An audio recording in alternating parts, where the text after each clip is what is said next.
and smiling and in saffron. Okay, this is Vaishnava, all in black. Hare Krishna. Hare Krishna. Rishabh, okay? Hare Krishna. So Jagannath, Baladev, Subhadra, and then we've got Jagannath, Baladev, and Subhadra. Right? Yeah.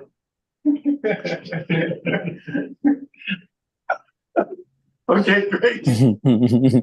Thank you. Let's see. Is there any way I can see everybody there?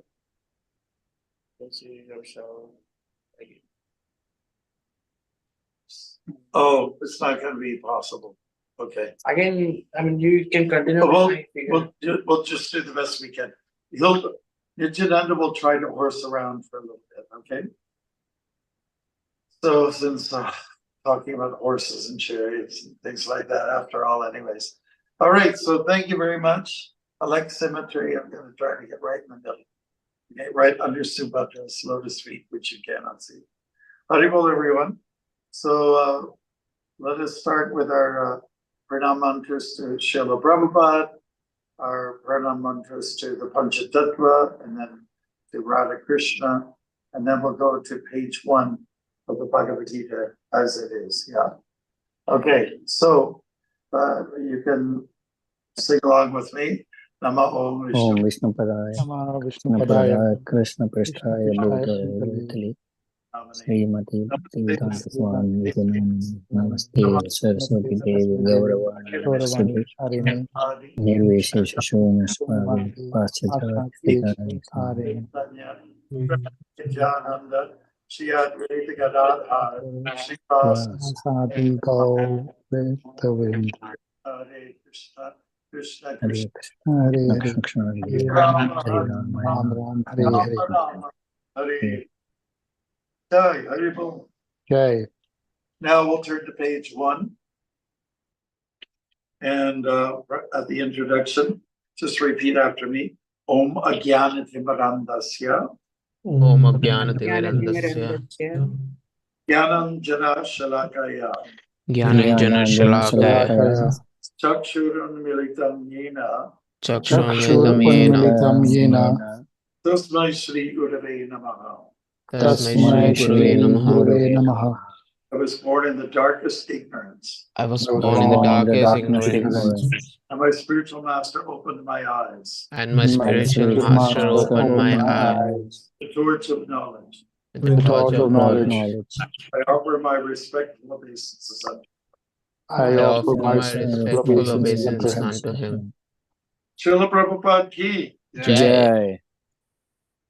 Good. So our host Vaishnavi will let us know where we are at in the Bhagavad Gita, chapter 18. Let us know which verse, please. 1831. Okay. Good. So this is no purport, but I'll just read the Sanskrit and the English translation, and then we'll get someone to read the next verse, Sanskrit, another person, the translation, and a third person, the purport. All right? So we'll do it like that. All right. Ya dharmang adharmang cha karyam cha karyam eva cha yatavat prajanati buddhi saparta rajasi. Translation. O son of Pritha, that understanding which cannot distinguish between religion and irreligion, between action that should be done and action that should not be done, is in the mode of passion. Hare Krishna. Okay, let's line up some people. Vaishnavi, just to do the next little portion. Okay, so Ritam and Dhanraj and Naman, please go. Okay, and then I think what we should do is continue with 33 And that will involve 1, 2, 3 people also. Okay, so Uday, Gurudas, and Kelvin. Okay? All are good people. All right, I'll start. I'll do 31 again, and then let's get a nice flow going. The next person just responds and gives the Sanskrit for 32. Here's 31. Osana Prita, that understanding which cannot distinguish between religion and irreligion, between action that should be done and action that should not be done, is in the mode of passion.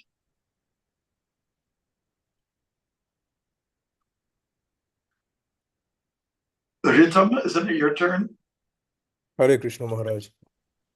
Should I read the Sanskrit? Yes, that's your role. Adharmam dharmam iti ya manyate tamashavrita savarthan viparitam scha buddhihi sa partha tamasi. That understanding which considers irreligion to be religion and religion to be irreligion under the spell of illusion and darkness, and strives always in the wrong direction, O Partha, is in the mode of ignorance. Wonderful. Intelligence in the mode of ignorance is always working the opposite of the way it should. It accepts religions which are not actually religions and rejects actual religion. Men in ignorance understand a great soul to be a common man and accept a common man as a great soul. They think truth to be untruth and accept untruth as truth. In all activities, they simply take the wrong path. Therefore, their intelligence is in the mode of ignorance. Beautiful. Let's continue. Hare Krishna. Dhritiyaya dharayate mana pranendriya kriya yogena vyabhicharinya dhriti sa partha satviki. O son of Pritha, that determination which is unbreakable, which is sustained with steadfastness by yoga practice, and which thus controls the activities of the mind, life, and senses, is determination in the mode of goodness. Nice. Report by His Divine Grace Bhaktivedanta Swami Prabhupada.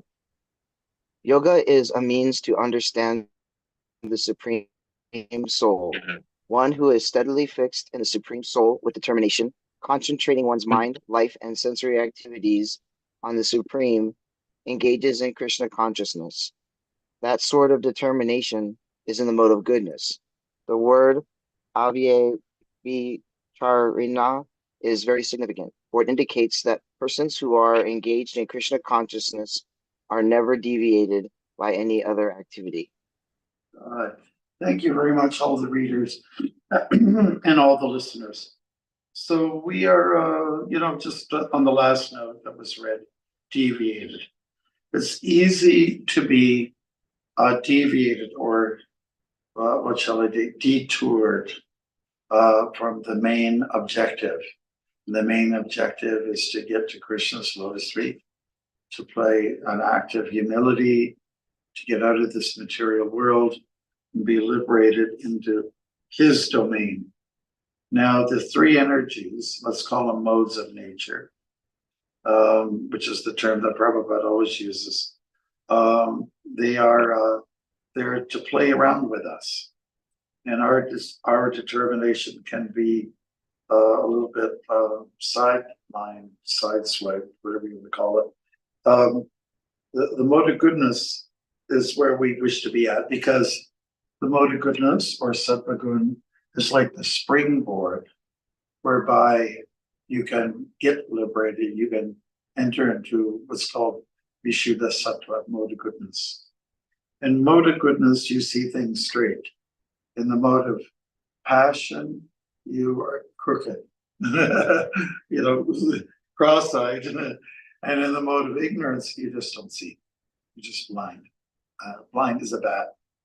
And so when it comes to the path of righteousness, if you read in the 7th canto of the Bhagavatam, Hiranyakashipu, the very not nice father of Prahlad. He was thinking that anybody who does good acts will get bad reaction.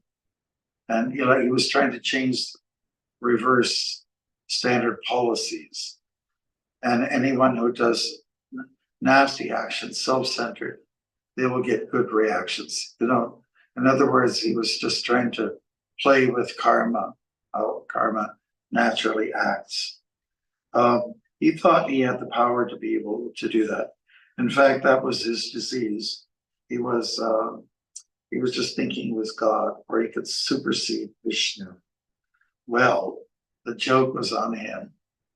And he found out later on that he doesn't have the control or the power like he thought he had. So then we're looking at, what is the best course to take? Which of the modes is the right lane to take? Which is the best route? Which is the best trail? And obviously it's goodness. So when we look at such things as knowing what is confused about right and wrong, it just means we're just that very confused. This is a symptom of Kali Yuga.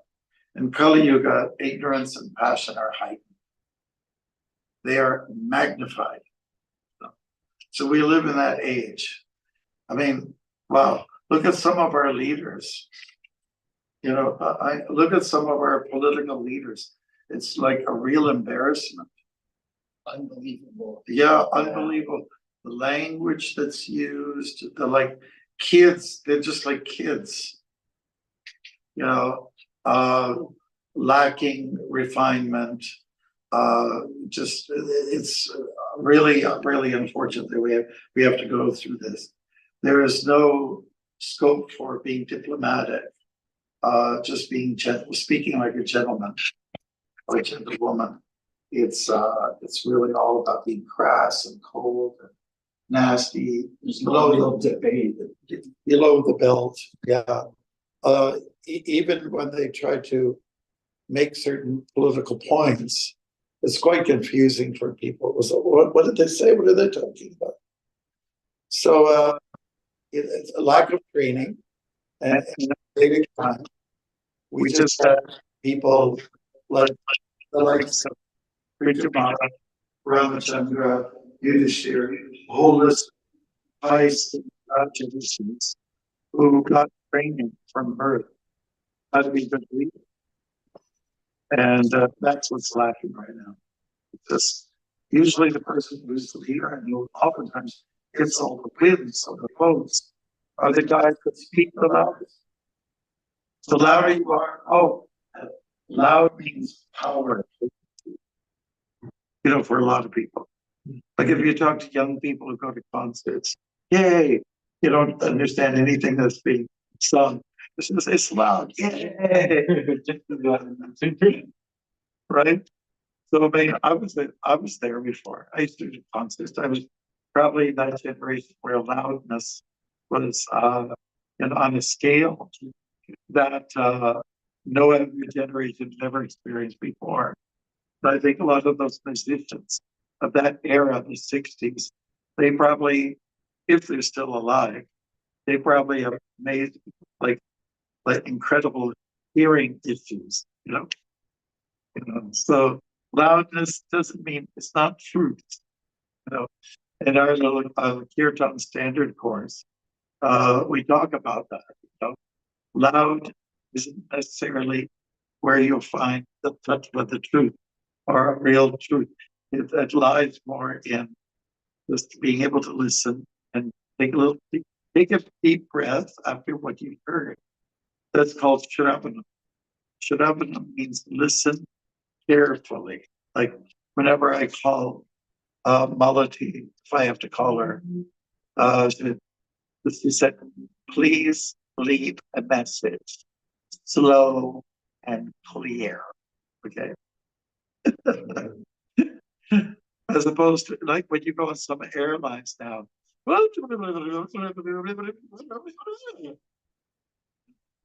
you ask the passenger, they say, did you hear anything? You know, I couldn't understand anything. And this is for people, but English is their first language. You want it, did they speak English? Maharaj. So I think you all understand where I'm coming from, you know. That mode of goodness means speak with clarity, slow, easy to comprehend, and at a pace where you can breathe. There's a pause. Maharaj. Otherwise, you have one sentence that runs on to another one. And you don't know Maharaj. where full stop is. In India, you say full stop. In the US and Canada, you say period. Is that right? Yeah. So where does Maharaj, this, can you can't hear me? oh, it's hard to hear. Can the device come No. closer to you? I think after Nityanand changed the setting from Nityanand to Bhaktimarga, Yes. the name, Yeah, the audio went a bit like we can hear you, but it's a bit distant. yes. Can So do you can want to you bring take some- the device a little bit closer to Maharaj? So Nityanand, when you change Maharaj's video and audio from your name to Maharaj's name, that's when the audio is audible, but it's a little bit difficult to hear. It's a little bit distant. yeah.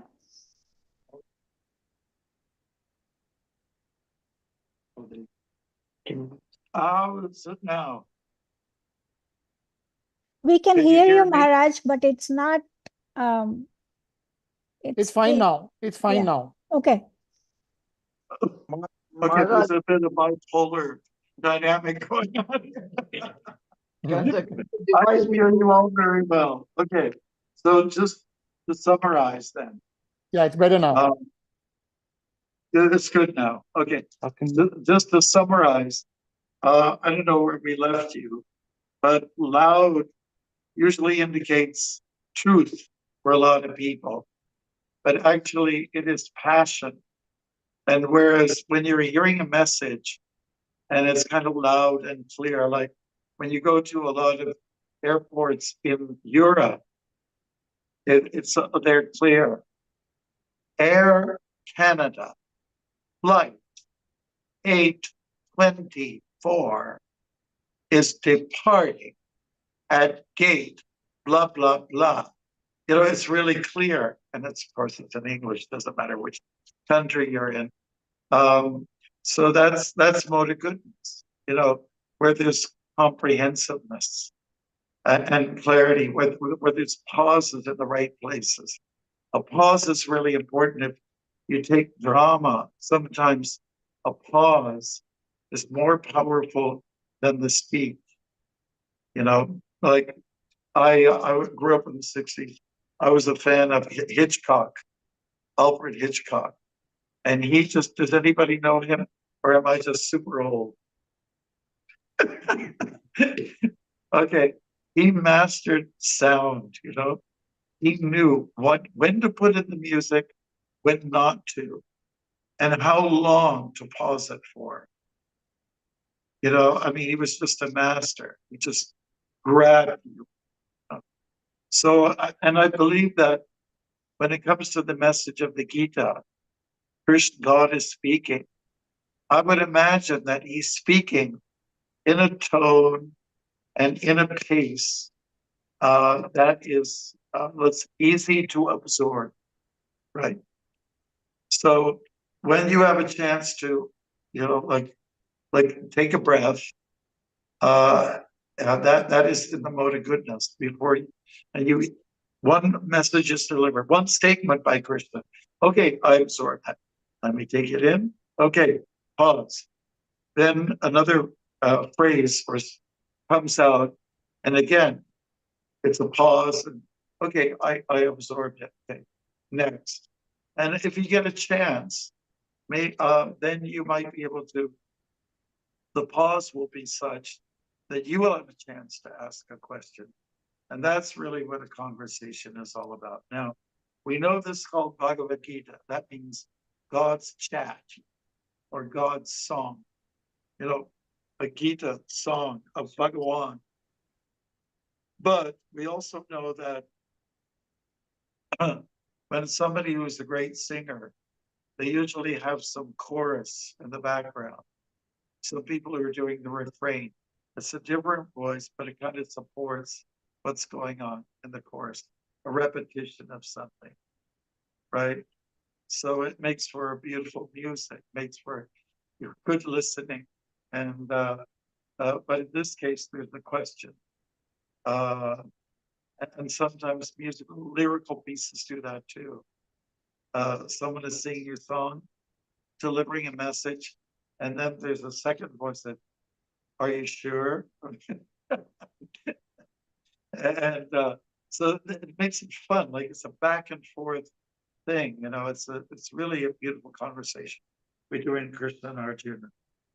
Now, really, the subject is, which trail are you going to take? You have three choices. You know? Three, that's all.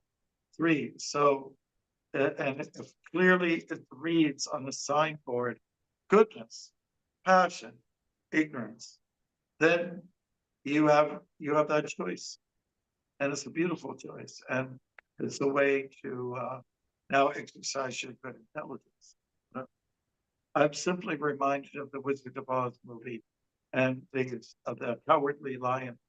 He looks at the sign, and and it looks kind of spooky beyond the sign. It says, and it reads, "I'd turn back if I were you."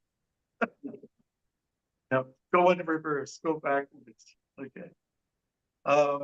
But this would be, we should never submit to the tamagun, which is ignorance. We should never submit to passion, where there is utmost confusion. But we should definitely take seriously the mode of goodness, because once there's goodness, then there's a guide. And then once there's a guide, you know, as in Guru, and then there's God. And it kind of works like that. You know, guides, gods. You know, I remember I was on the youth bus tour, and this goes back some years ago. And we had two buses, one for the boys, one for the girls. I know our Florida people, they know the youth bus tour run by Manoram, right? So we were in Pennsylvania, and there was this river, which was not that deep, but the perfect river for whitewater rafting. And, you know, I was with the 50s club. Now I'm in 72, but at that I was in the 50s. So I'll tell you a little bit more about the adventure, but because of the accent in Pennsylvania, they don't say guide, they say God. So they're trying to train us up, you know, how to row the boat, the raft, and said. So when you see a God, instead of guide, it's when you see a God, and he's pointing like this, then you row that the other way, you know, row in that direction. And then you get to the next little hurdle, the next row. Instead of getting creamed at the rock, the face of the rock, then just quickly move this way. You listen to the God. Okay. But he was trying to say guide. So if a guide leads you, a guide is like a guru. There's different kinds of gurus in our tradition. And gurus will encourage you to go the way of goodness, where there's clarity, where the fog has been lifted, you know, where there's no spider webs. You know, you all know what it's like early in the morning. You go down a trail. Have you ever had that experience? You have all these webs. Oh my God, you know, and they're sticky and trying to get them off. And just as you cleared one area, another one comes and just keeps going. And you're forced to blink, at least close your eyes and so on like that. And sometimes there is fog. And sometimes there is, well, it's nighttime. You're going, Krishna and Sudama went down a trail, and the wife of their guru suddenly when he said, I need some articles for puja and havan. And so they went, and it was getting dark, and they lost because sudden storm came in. So when there's a storm, high winds, the sun coming down, you know, everything gets very obscured. So that's a mode of ignorance, you know. And most of us, I think, students of Bhagavad Gita, let's take it as an aspect of truth that those of you who are on this, taking these lessons and discussions, you are definitely not in ignorance. Pat yourselves on the back for that, okay? You're not in ignorance. However, we might find ourselves on a platform called the Madhyam platform. And although that's not a bad place, you want to climb to the next stage, which is mode of goodness, where you're at the optimum level of what a devotee should or could be.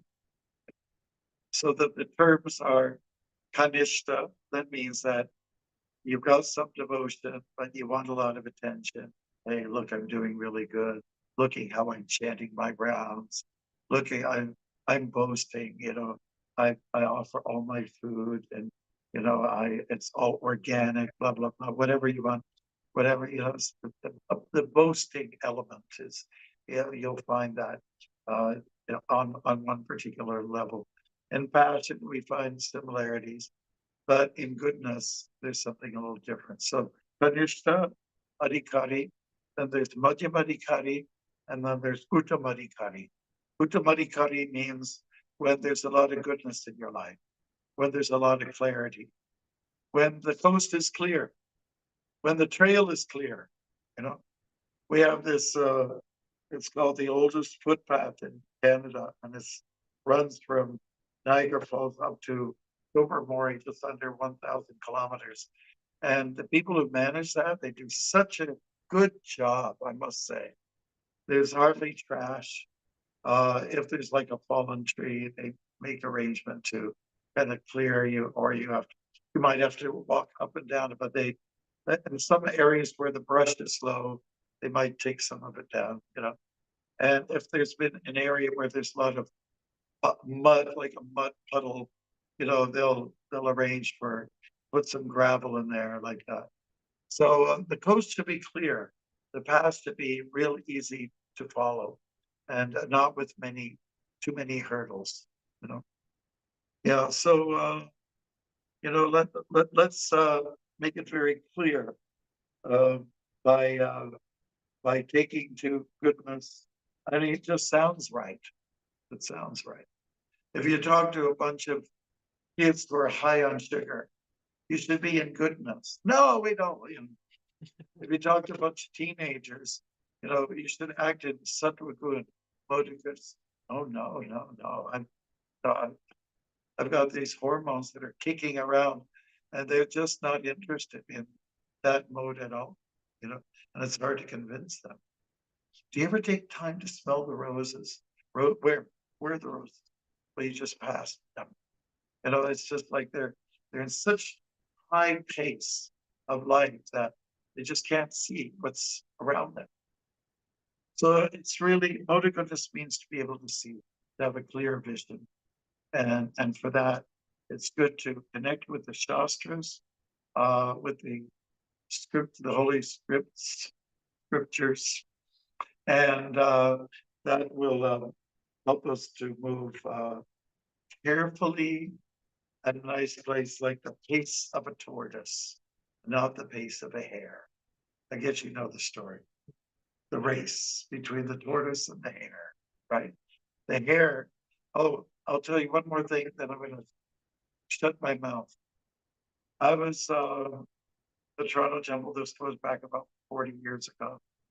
And there was about 4 or 5 of us brahmacharis in our bed, and in our camping bed. What do you call it? Sleeping bags. Okay, sleeping bags.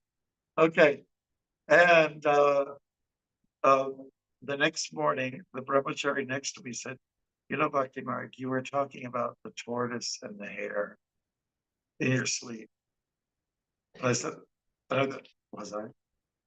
I didn't know I was. And so what did you mean by that? What were you trying to say? And I had to come up with an answer. If I was saying it, well, I mean to say that The hare was in the mode of passion, moving too fast, and then taking breaks, you know.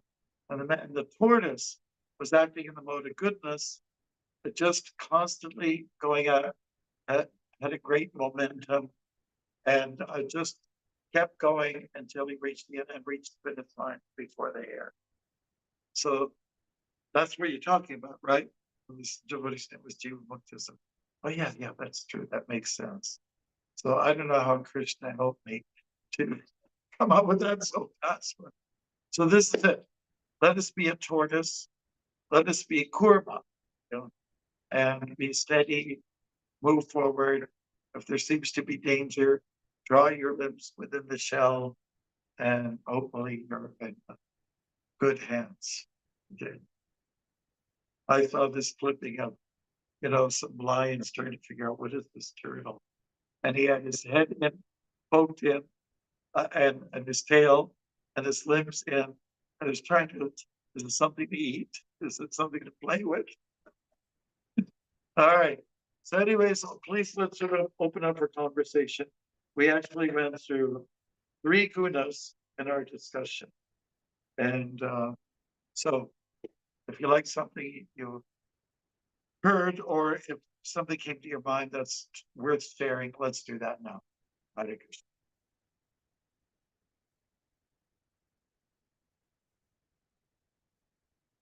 How are you, Naman?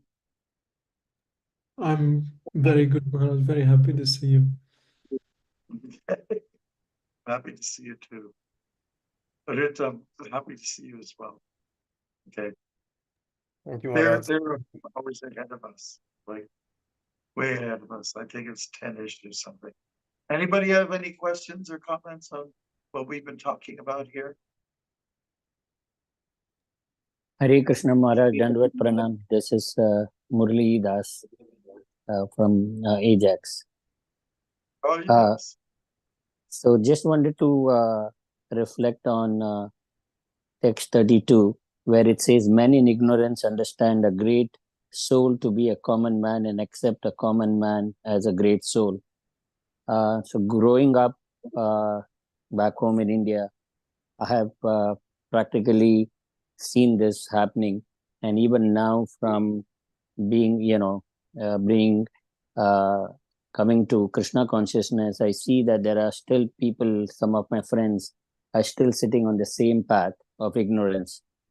So sometimes it is frustrating for me to see it, and sometimes I pity them that they are not seeing the next step.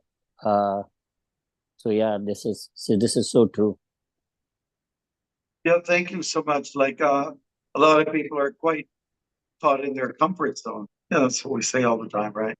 And it's not a good spot to be, you know, like you won't grow, you won't develop or evolve if you're just in one spot, and you won't make advancement whatsoever.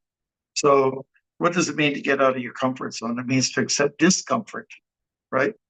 And that discomfort comes in the form of tapasya, you know, voluntarily accepting some inconveniences. That's what it means, for the sake of building character. This is what we mean by tapasya. And in a spiritual community like the ones that we all reside in, we are all encouraged, we're going to go for a fast, you know. I hear devotees say that all the time. Okay, are you fasting all day? You know, are you drinking, and are you drinking water at all? And so just the way devotees talk sometimes, which is kind of encouraging. And so it means you're out of your comfort zone. You're taking up some inconveniences and some hardships. I think that's the best way to put it. Hardship. I don't know where that word how it came about, but hardship. Devotees should be eager for hardships. By the way, it starts in the morning. Devotees are known to get up early, and all over the world, wherever we started the Hare Krishna movement, neighbors were always complaining, "Why all that noise at 4:30 in the morning?" Well, we're singing names of God, you know. Why do you have to beat the drums? I have to go to work, you know, etc. So it's an austerity to rise a little early. And people may have a hard time understanding. We're rising early to do our meditations, rising early to take a shower. We're rising early to communicate with God because that's the best time to communicate with God. And, really, you're talking about people who are in ignorance. And it's party time. Maybe one of the worst creations in the modern world is inventing electricity, because then you have lights on and they can stay on up until 3, 4, or 5 in the morning. Whereas if you didn't have that electricity or you didn't have lights, switches, and so on, you'd actually go with the sun. The sun is saying, now it's time to slow down. Now it's time to wind down. Now it's time to go to sleep. Okay? And then when the rooster crows, then, oh, okay, that's your alarm clock, Anyways, those were the days. Those were the days. Now, what to do about people who just want to stay in ignorance is, what can you do? Let sleeping dogs lie. What can I say? But in our endeavor to spread Krishna consciousness, we're always considering that there's a lot of people wanting, and then there's a lot of people who don't really care. So those people are wanting. There's an element of goodness there. Those people are not wanting, are very much in common. Those people are curious. I'd say that's very rajasic. Like, I'm curious, I'm excited, it's full of adventure. And of course, sometimes those people, oh, I know the whole Christian thing now. Now I'll check out Judaism, and now I'll check this out, check that. I'll check out, what it's like in the alleyway, the dark alleyway at 2:30 in the morning. Just some people are happy, content being in their ignorance. There's not much you can do about it. Thank you, though, for sharing. Anybody else? Maharaj, I had a small comment. Okay. You mentioned the importance of pauses, and I was wondering why it is that pauses are so powerful. And then the thought came to me that Krishna says that I am the sound of silence. I am the sound in the ether. So maybe in those moments when we are hearing the pauses in between the preaching, those are the moments we are really getting to hear the voice of Krishna. That's why they're so powerful. Thank you, Naman. Very wisely put. And sometimes that pause is there so you can hear the reverb. You hear a reflection. Okay.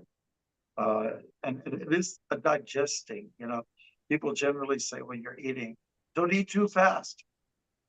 Your parents say, don't eat too fast. It's not good for your digestion. Take your time. Of course, there's those people who are prim and proper, and they say, make sure you chew 1,008 times. And I just like, please give me a break. Okay.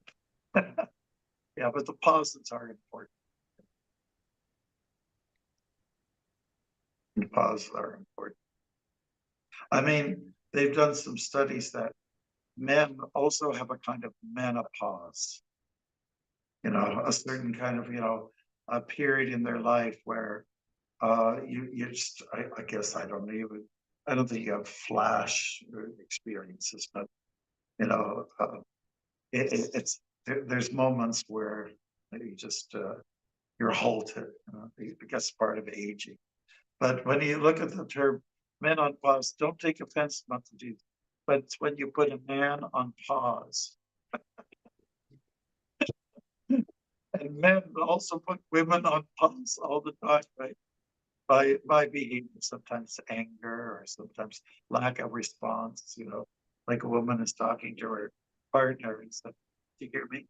So, yeah. What are you going to do anything about it? Yeah, I'll fix it. What are you going to do? I don't want you to fix it. I just want you to listen. It's interesting. So pauses are important. Yeah, so check out Simon and Garfunkel's song, Sound of Silence. Write it down. I'm telling you all now. If you want to hear a song in the mode of goodness, Sound Sound of Silence. beautiful song. It's a classic. The way it's sung with the harmony and there's a nice little beat to it, so it kicks up a little bit, with a little passion. Sound of Silence by, wow, Maharaj really analyzed the word menopause. Okay. All right. So please do that. Sound of Silence. Listen to that. And I think it's a little bit of a spiritual boost just to go. I'd have to look at the lyrics. Probably there's a little romantic connotation to it, but these guys were geniuses, Simon and Garfunkel, Sound of Silence. This is right. Yeah, the Sounds of Silence. Okay. And when we're over it, listen to that song and send me a message whether you feel peaceful after hearing that or not. Whether you're in goodness, passion, or ignorance, please send me your messages and just put your name there, Maharaj. I'm in ignorance. Okay, that's what it is, fine. Or I'm in the Satmagu. Just let me know. You know already what it is. Yes. All right, any other questions or comments? On Maharaj, these three I have slokes? a question. Hare Krishna. Hare Krishna. So having That's the not a need question. for, sorry. No, sorry, you said I question Hare Krishna. Hare Krishna is not a question. Hare Krishna is a statement. Go ahead. Now comes the question. So having the need for recreation, when is that need in the mode of goodness and when is it in the other modes? Well, Because, for example, watching a movie or going out and playing tennis or swimming. And I guess that's more in the mode of goodness. Being out in nature. Yes, surely. Tennis, there's a good element of passion in there, but it's good passion. It's a passion that's been filtered through goodness. Does that make sense? Like you want to be able to start with the mode of goodness, and if passion is needed, as when people want to produce the child, there's passion there.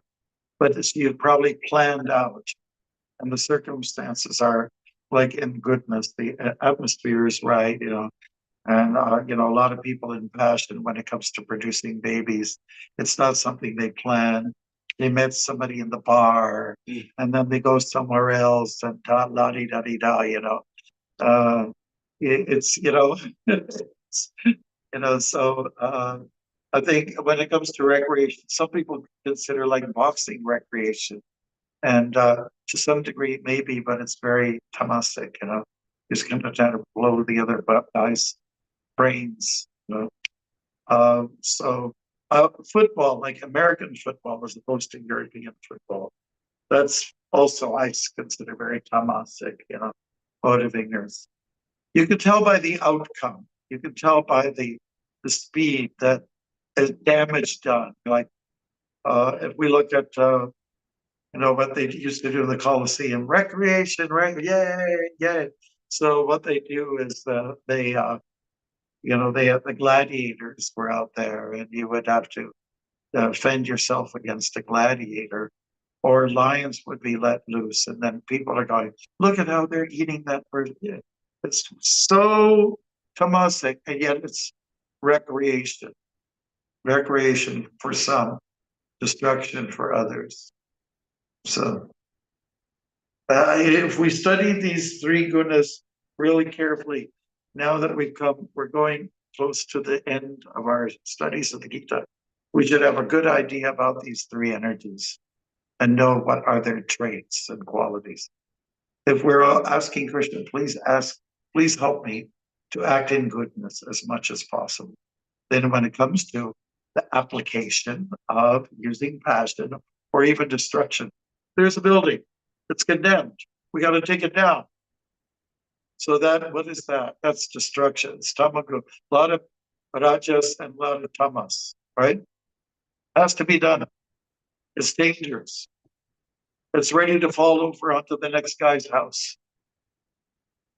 Or like a tree. We know a tree is big. It's all 100 years old.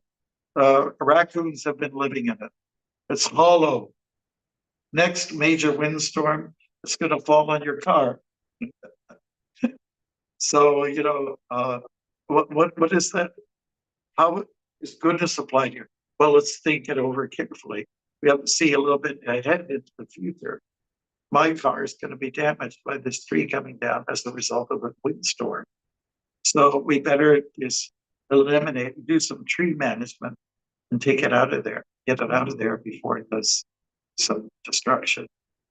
So the passion element and the rajas and tamas element are in play, when you take that tree down. So it's a concert of the three gunas. Everyone's sleeping, right? I think our devotees in Europe, they're going to go to sleep after this class, probably this chat, right? Because it's time. And that sleep is ignorance, but it's filtered through goodness because you realize I need a productive day that starts in the morning. For that to take place, I need to, use my good brain substance, the sattva gun, to say, now is the time to sleep. So I'll have a good, productive day of passion, something like that. But the ignorance has to be, let's say, flavored with goodness. Does it make sense? Yes, Maharaj. Thank you. Mentioned about the football being in ignorance, and I happened to be reading this only yesterday. About 1/3 of the players in football, American football, they have brain damage, which is permanent in nature. By the time they reach the age of 30, 35, they permanently lose their ability to process any higher thing with their brain. So essentially, they lose the ability to connect with God. That's the trade that they make for whatever reasons. Maybe they get into it for money or for whatever fame, but that's the trade-off. And that's not only with this football, but also with other sports such as boxing. And they do a lot of damage to the head, and by the time they're 25, 30 years old, they've lost that ability permanently. So it's such a big price that they pay.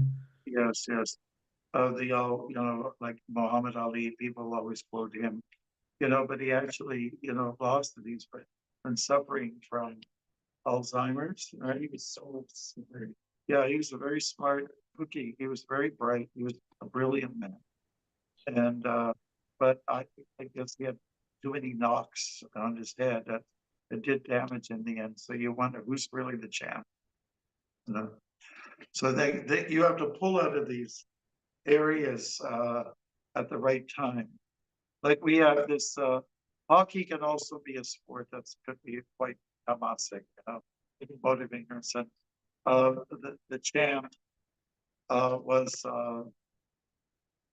Wayne Gretzky. He's the guy from Southern Ontario, where like we're located. And but he was smart.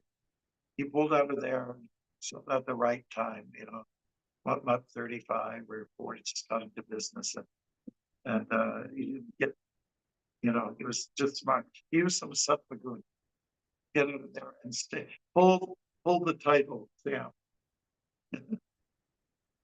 Can't be like a Mike Tyson when it comes to the boxing. Or everybody knows that story. He got defeated, and they started to bite the earlobe of his opponent, like a poor sport. Right? There's not much that can be done. I think about people who go for recreation in these different modes. It's just kind of the way the world is. But if you want to get, like Naman, you were talking about getting close to God, then recreation should definitely be captured in the realm of goodness. Swimming, walking, those kind of things are good. If swimming is about racing, then it kicks into passion more. But if it's just like basically going for a leisurely swim, then it's quite fun. Recreation is something devotees should not shun.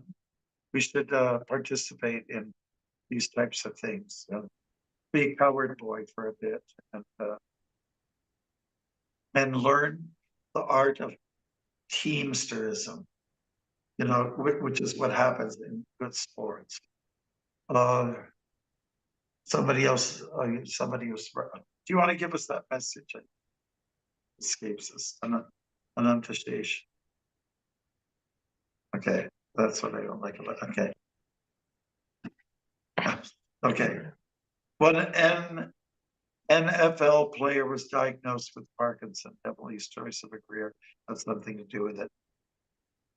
Okay, yeah. So we've got choices. Try to work with Sattvagun. And then if that's the umbrella under which we do everything, then things are going to be coasting along okay. But if you're spearheading everything with rajas or tamas, expect major damage done. Major damage. There's the mode of goodness. Did you hear? There's the mode of goodness, passion, and ignorance. So say if you're in ignorance towards like Maya or say sports, that like that can be good, right? Mm-hmm. Or if you're passionate about serving the Lord, that could also be in the mode of goodness. Yeah, anything that brings you to higher levels of where we see traits of goodness, whether it's in recreation and the food we eat, you know. I mean, I always have the greatest time with students, and especially in high school, where they're just trying to wrap their heads around anything that makes sense. When you talk about the three energies, and you talk about, okay, let's talk about food. And which category is hot Mexican food? It's like, they'll put up there passion, right? Or if you talk about you know, like a steak dinner that's been sort of around for some time, and you know, it's they've got the good idea, or like a cheese that's blue. They understand. Or you talk about weather conditions. Okay, you've got a day of rain, so there's a lot of rain coming down, and they'll put up there passion. They actually intuitively understand.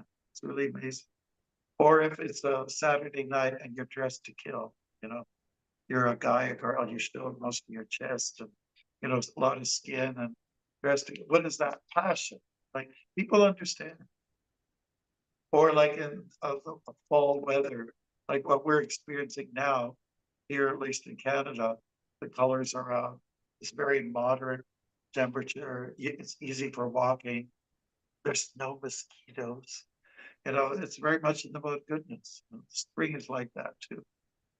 You get those sultry hot days where you can hardly, you're sliding your feet across the floor to get to the other end.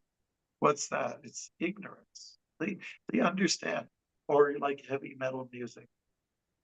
Ignorance. They know.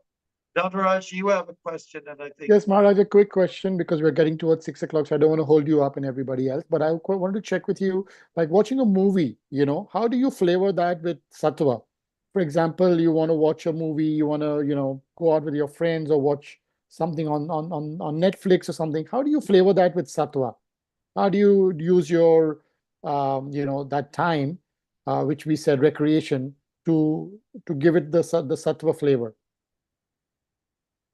Yes, I mean, I would say that, like we were talking about earlier on, there are some films that are well done, and they tell of a historical event. You know, like Spielberg is really good at that. You know, he's done his homework. Like he did that movie Lincoln. Oh my God, was it ever well executed? So well researched. It's telling the story of the history. So you come out of there kind of rejuvenated. So I became a little enlightened. I'm educated on that period of history I didn't know anything about. Now, if you're, really depends on the genre of movies. Some movies are highly suggestive, sexual. So you know what that is all about, right? And then there's some real dark films that kind of leave you just kind of hanging there. You don't know what's the conclusion here. There's no happy ending, and some genres of film are like that. Like I was really stunned when just before I became a devotee, I saw Clockwork Orange by Kubrick. I thought it's so dark and violent. I don't think I felt when I don't think people should see this. It's not entertainment. No, it's just, and yet it got so much praise. So I mean, nowadays you can't even know what you're going to see because what is that warning? Oh yeah. Viewers discretion. How can you know? Because they don't say this film is the most goodness. There's no pundits in the background, reviewing it. Censors saying, Sattvagun film, Rajagun film, Tamagun film. They don't do that for us. So they're doing a great disservice. In fact, as soon as they say there may be harsh language, okay, now don't see this now. Like everybody wants to see what's dark. Who wants to see what's enlightening? So probably it's a good idea to look at some reviews or hear from friends. But for me personally, if I see what was it, Ryan's private lives or something. Oh my God, is that ever realistic? And what was nice about it is which doesn't usually happen in war films. The soldiers had some time to reflect. They were talking to each other, whether it's about their family back home or something. It was very, enriching, I would say, enriching. And you got to understand, war isn't nice. War is not. If you think it's adventurous, think again. And yet some people have, like Arjuna, has to do the dirty work. Thank you, Hare Maharaj. Krishna Maharaj.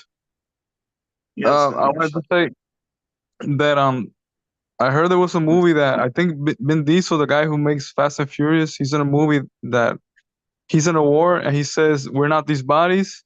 So he's talking to the other person. And he's saying that Krishna and Arjuna had this conversation. So he's preaching about the Bhagavad Gita, the movie. I never seen it, but I heard about it. Yeah, that little clipping went around. Most of you don't go to Chandra. He said it to me. Yeah, it's nice. Unfortunately, it's just a little blurb, and then everything else is just the regular stuff. When I went to Hawaii, Guru Das, his name's Guru Dave Allen there. When I went to Hawaii and I saw, you told me we're going to Maui. Yeah. Where there was that. So fortunately, like I was on the plane from LA and they had Jimi Hendrix in Maui. So I better see that. I don't go to see films. I just, if I'm on the plane, that's a different story. But I think when films are there to educate you about things, as long as it's tastefully done and it's not going to lower your consciousness, then I don't see anything wrong with that. But for devotees, there's not much good stuff out there. This all was the same old crap. Yeah. Capital C, capital R, capital A, capital P. There isn't anything very creative. Everyone just follows the same pattern. It's not very exciting. So better stick to reading your Bhagavad Gita. Documentaries are mostly sattvic and I agree with you. Yeah. I agree with you. They're expressed in a very comprehensible way. Whoever's the narrator does a super job, it's a super voice. And it's about a subject matter that people have an interest in. Yeah.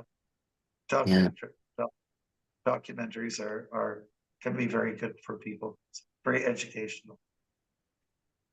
And you can also learn about, from some documentaries, what bodies you took up in the former lives. Especially if it's to do with animals. Okay, so anyways, thank you very much. We've gone a little over time, and Subhadra and your Balaram have to go. And Jagannath, while we're all here, the four Kumaras are here. Thank you, Bruce. We just wanted to wish you well from this time on till next week, when we'll have another get together. And Haribol. Happy Happy birthday, birthday. Maharaj, in advance. Happy birthday. Happy Guru Vyas Puja. Yeah, happy Vyas Puja, Maharaj. Happy Happy birthday, Vyas- Maharaj. Happy birthday, happy Vyas Puja. Maharaj, I'll Happy call Vyas you. Puja, Maharaj. Maharaj, I'll call you up at 6:30. Yeah, This is, 6:30 you're Murlidhar. calling me. Yes, yes. Yes. Hare Okay, Krishna. sounds good. That's right. Thank you Hare- so much. Haribol. Hare Krishna, Maharaj. Hare Krishna, Happy Maharaj. We love you. Happy birthday, Maharaj. We love you. Happy birthday. Hare Happy Krishna. birthday, Maharaj. We love you, Maharaj. Panchakalpatarubhyascha kripa patitanam pavanebhyo vaishnavebhyo namo namah. Hare Krishna. Hare Krishna. Devotees, have an awesome week. Have an awesome week, everybody.